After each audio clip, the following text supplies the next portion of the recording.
السلام عليكم ورحمة الله نحمد الله تعالى ونصلي على رسوله الكريم أما بعد قال رسول الله صلى الله عليه وسلم فأنا اللبنة وأنا خاتم النبيين সম্মিলিত খতমে নবুয়ত পরিষদের উদ্যোগে আয়োজিত আজকের এই খতমে নবুয়ত মহাসম্মেলনে উপস্থিত সংগ্রামী সভাপতি, উপস্থিত বিশ্ব উম্মতে মুসলিমার বরেণ্য উলামায়ে কেরাম, সমবেত নবী প্রেমিক তাওহীদ জনতার এই বিশাল বাঁধ ভাঙ্গা জনস্রোত এবং জনসমুদ্র, আমরা বলতে চাই পরিষ্কার ভাষায়, আল্লাহ পাক রব্বুল ইজ্জত নবুয়তের যেই প্রাসাদকে পূর্ণ করেছেন, সেই প্রাসাদের সর্বশেষ সুমহান অংশ এবং তার ঈদ বলে মুহাম্মদ সাল্লাল্লাহু আলাইহি ওয়াসাল্লাম নিজেকে ঘোষণা করেছেন।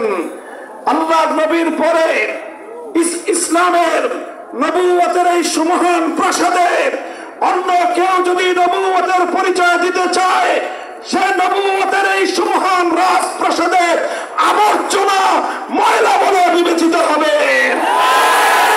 ইতিহাসের ঘৃণিত ময়লা আবর্জনা কুখ্যাত গোলাম আহমদ কাদিয়ানী এবং তার অনুসারীদেরকে বাংলার রাষ্ট্রে কাফের ঘোষণা দেখতে চাই।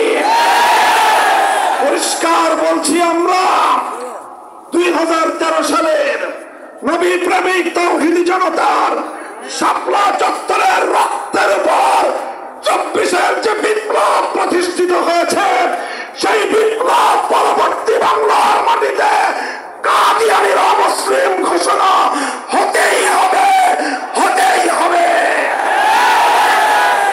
সরকারগুলোকে বলতে চাই, আমাদের পূর্বপুরুষ খতিব ওবায়দুল হক, শাইখুল হাদিস আল্লামা আজিজুল হক, সৈয়দ ফজলুল করিম পীর সাহেব চরমনাই, মুফতি ফজলুল হক আমিনী থেকে আল্লামা আহমদ শফি রহমতুল্লাহ আলাইহি, জুনায়েদ বাবু নগরী, সকলেই কাদিয়ানীদের খতমে নবুয়ত, এই কাদিয়ানীদের অমুসলিম রাষ্ট্রীয় ঘোষণা শুনে যেতে চেয়েছেন, দেখে যেতে চেয়েছেন। দুঃখ এবং পরিতাপের বিষয়, বাংলাদেশের সরকারগুলো এই কথা রক্ষা করতে পারে নাই। আমাদের আমির হেফাজত আল্লামা মুহিবুল্লাহ বাবু নগরী হায়াতে আছেন, তার নেতৃত্বে পীর সাহেব মধুপুর যেটা তুলেছেন, এবার কাদিয়ানীদের অমুসলিম ঘোষণা দাবি আদায় করার জন্য যদি প্রয়োজন হয়, আবার 5 মের মতো ঢাকা অবরোধ করতে হবে। শুধু ঢাকা নয়, প্রয়োজনে জাতীয় সংসদের দিকে লং মার্চ করতে হবে, অবরুদ্ধ করতে হবে, সকল রাজনীতি বন্ধ করে দিতে হবে, পার্লামেন্ট অচল করে দিতে হবে, সচিবালয় বন্ধ হয়ে যাবে, বাংলাদেশ থমকে দাঁড়াবে। কাদিয়ানীদের অমুসলিম ঘোষণার দাবি আদায় করতে হবে, রক্ত দিতে হলে রক্ত দিতে হবে, জীবন দেওয়ার জন্য, খতমে নবুয়তের দাবি আদায়ের জন্য মাথায় কাফনের কাপড় বেঁধে শহীদ ঈদগাহে যেতে কারা প্রস্তুত? ইনশাআল্লাহ এ দাবি আদায় হবে।